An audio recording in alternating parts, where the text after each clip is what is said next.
Our next story is from Saudi Arabia. The kingdom has officially ended the Kafala system. It was a sponsorship model, a framework that was introduced in the 1950s for migrant workers. It allowed employers to seize passports and restrict the movement of workers. Critics called it modern-day slavery. Saudi Arabia decided to abolish it in June this year. It's one of the biggest changes to Saudi labor laws in decades. It's part of Crown Prince Mohammed bin Salman's Vision 2030 plan, the plan to modernize the economy and to attract global talent. The end of the Kafala system will impact over 13 million foreign workers in Saudi Arabia. This includes more than 2.5 million Indians living and working in the country. For many, it could reshape what life and work in the region looks like. Here's our report. For decades, millions of migrant workers in Saudi Arabia lived under a system that defined every part of their working life.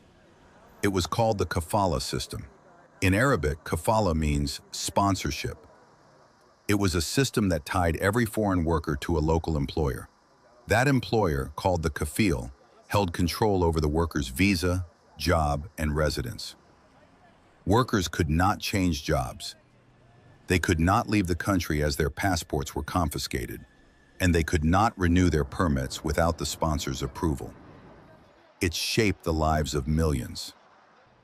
From construction sites to homes and hospitals, the Kafala system defined how migrant labor worked in Saudi Arabia. The system was introduced in the 1950s, during the oil boom that transformed the West Asian region. It was designed to regulate the influx of foreign labor that powered the region's rapid growth. Over time, the model spread across West Asia. Each country implemented its own version. But in every case, it gave employers significant control over foreign workers. In Saudi Arabia, this control extended to millions. The country has around 13.4 million migrant workers. They make up about 42% of its population. Most of them come from South and Southeast Asian countries. So the reform, unveiled in June this year, officially ends the decades-old system. It replaces the system with a contract-based framework. Workers can now switch jobs after completing a contract or by giving proper notice.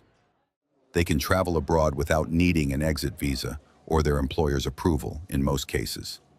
And they can file complaints if wages are delayed or rights are violated. It comes as part of Crown Prince Mohammed bin Salman's Vision 2030 plan. The plan is a roadmap to diversify the economy and attract global investment.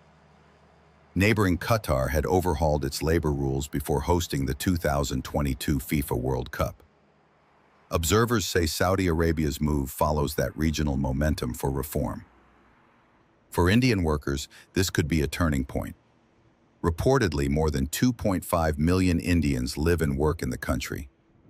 It is one of the largest expatriate communities in the kingdom. Saudi Arabia also hosts migrant labor from Bangladesh, Pakistan, Indonesia, among others. Most are employed in construction, healthcare, domestic work, retail, and services. Easier job transfers and fewer travel restrictions could allow workers to seek better pay and safer working conditions. But experts say implementation will be key to the reform's success. Still, for many, the change is being seen as historic, offering new independence and mobility. And for Saudi Arabia, it marks a step towards a more open and modern labor market.